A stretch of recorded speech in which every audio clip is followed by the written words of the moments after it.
Friend, আজকে একটা real story নিয়ে এসেছি। জানি না এটা হয়তো তোমার লাইফের সাথেও ম্যাচ করে যাবে, বা অলরেডি ম্যাচ করে গিয়েছে, যেতেও পারে, বা আগে তোমার সাথে হতেও পারে এই ধরনের একটা সিচুয়েশন। তো একটা রিয়েল স্টোরিটা এরকম হলো যে একটা শহরে একটা ছেলে স্টাডি করতেছিল। তো সে স্টাডি করতে করতে সে ভাবছিল যে আমি একটা কিছু করব, কিছু একটা লাইফে কিছু করা দরকার আছে। কারণ আজকালকার জেনারেশন সবাই চায় যে মানে স্টাডি করে যে একটা চাকরি বা যে কোনো একটা ব্যবসা, যে কোনো একটা মানে পদ্ধতি সে অবলম্বন করতে হবে তাকে। তা না হলে এই সমাজ তাকে মানে কখনোই সে চোখে দেখবে না। যে তো সে ভাবছিল যে আমি একটা মানে স্টাডিটা শেষ করে আমি হয় একটা চাকরি করবো, নাহলে ব্যবসা করবো, নাহলে কিছু একটা করবো। তো সে এই ধরনের একটা সোচ নিয়ে স্টাডি করতেছিল। তারপরে কি হলো, একদিন হঠাৎ সে একটা মেয়েকে ভালো লেগে যায়। ভালো লাগার কারণে সেই মেয়েটাকে ও অনেকদিন বলতে ভাবছিল যে বলবো বলবো, কিন্তু কখনো বলা হয়ে ওঠেনি। তো মেয়েটাকে শুধু দেখছিল আর মানে শুধু তার পিছু পিছে ঘুরছিল। মানে পিছু পিছে বলে তো কি, সে মানে কলেজে দেখা হয়েছিল, কলেজে দেখা হওয়ার কারণে মেয়েটাকে দেখে তার ভালো লাগে। ভালো লাগার পরে সে স্টাডি করছিল, মেয়েটাকেও দেখছিল, কখনো তাকে বলেনি যে আমি তোমাকে ভালোবাসি। তো এরকম মানে কিছুদিন চলছিল, চলার ক্ষেত্রে কয়েক মাস চলে গেল।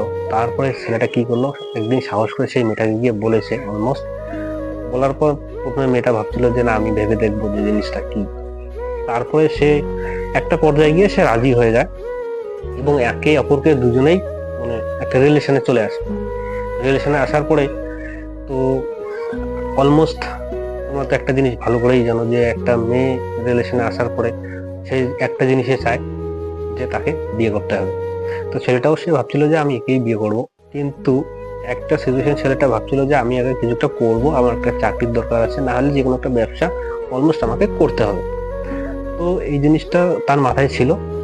চলার ক্ষেত্রে সেই মানে হঠাৎ করে একদিন মেয়েটা তার ছেলেটাকে গিয়ে বলছে যে আমার অন্য জায়গায় সম্বন্ধ দেখতেছে, তুমি আমাকে বিয়ে করো। তো ছেলেটা ভাবনায় পড়ে গেল যে কি করব এখন।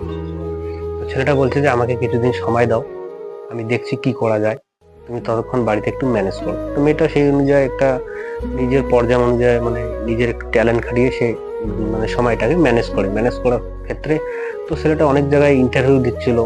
ইন্টারভিউর জন্য মানে সিলেকশন হচ্ছিল, তারপরে ইন্টারভিউ দিচ্ছিল, কিন্তু সে মানে চাকরিটা পাচ্ছিল না। তা হঠাৎ তার কি হলো, মানে অন্য জায়গায় মানে বিদেশে একটা অ্যাপ্লাই করেছিল। বিদেশে অ্যাপ্লাই করার পর তার কনফার্ম হয়ে গিয়েছে। ঠিক আছে, কনফার্ম হওয়ার পরে তো ছেলেটা ভাবছিল যে এখন তো আমাকে যেতে হবে। তো গেলে তো অলমোস্ট বিদেশে গেলে এগ্রিমেন্ট একটা করার দরকার, না হলে 2 বছর, না হলে 3 বছর, না হলে 5 বছর। তো ছেলেটা ভাবছিল যে আমি অলমোস্ট আগে যাই 2 বছরকার জন্য, গিয়ে দেখি কি আমি একটা কিছু ভালো পজিশনে যাই, তারপরে ভাববো।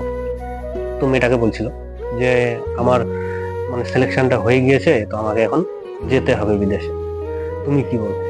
তো মেয়েটা একসময় চুপ করে রইলো। চুপ করে থাকার পরে সে মেয়েটা বললো যে যাই হোক, তোমার ক্যারিয়ার, তো তোমাকে যেতেই হবে। কারণ এই জিনিসটা না করলে তো হবে না, আমাদের ভবিষ্যৎটা ভালো হবে না। তো সেই মেয়েটা কি করলো যে ঠিক আছে, আমি তোমার জন্য অপেক্ষা করব, তুমি যাও। বিদেশে চলে গেল। চলে যাওয়ার পরে সে মানে ডিউটিতে জয়েন হয়ে গেল। ডিউটিতে জয়েন হওয়ার পরে সে কাজ করছিল, অলমোস্ট কাজ করে সে মেয়েটাকে মানে সময় দিচ্ছিল, ভালোই কথাবার্তা বলছিল। মানে 1 ঘন্টা 2 ঘন্টা এই ধরনের কথাবার্তা বলছিল। তো বলার ক্ষেত্রে ক্ষেত্রে সে বলতে বলতেই তার একটা এমন সময়, এমন একটা পর্যায়ে চলে আসছে যে সে মানে আস্তে আস্তে মেয়েটাকে মানে সময় দিতে পারছিল না। আর মেয়েটাকে যখন সময় দিতে পারছিল না, তো মেয়েটা অলমোস্ট বুঝে যাচ্ছিল যে সে আমাকে সময় দিচ্ছে না। তো সে কি করেছিল, যখন সময় দিতে পারছে না, তখন আস্তে আস্তে সে মেয়েটা বুঝতে পারছিল যে আমার রিলেশনটা মনে হয় আর বেশি দিন চলবে না। সে বুঝতে পারছিল যে কি হচ্ছে। তো ওই যে একটা কথা বলেছিলাম যে ওর মেয়েটার বাড়ি থেকে একটা মানে বিয়ের চাপ এসেছিল মেয়েটাকে বিয়ে দেওয়ার জন্য।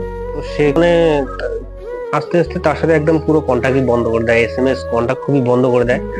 তো তারপর কি হয়, সে এক পর্যায়ে গিয়ে মেয়েটার অন্য জায়গায় বিয়ে হয়ে যায়।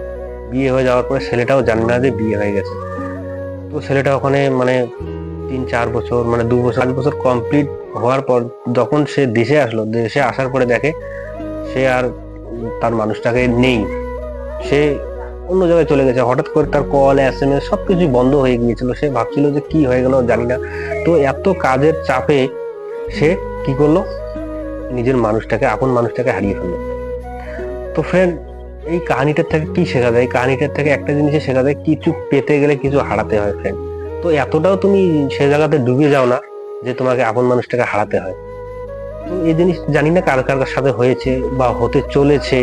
তো তুমি যেখানেই আসো না কেন, তো সেই মানুষটাকে তোমার সময় দিতে হবে, আর প্লাস তোমার তার কাছে তোমাকে পাশে থাকতে হবে। তো একটা জিনিস এটা একদম কনফার্ম যে কিছু পেতে গেলে কিছু হারাতে হয়, কিন্তু সেই নিজে তোমার নিজের উপর ডিপেন্ড করছে যে তুমি কিরকম করে ডিজার্ভ করো, তুমি কিরকম করে ম্যানেজ করো জিনিসটা। তো এই জিনিসটা তোমার উপরে একদম কনফিডেন্সলি ডিপেন্ড করে দোস্ত। তো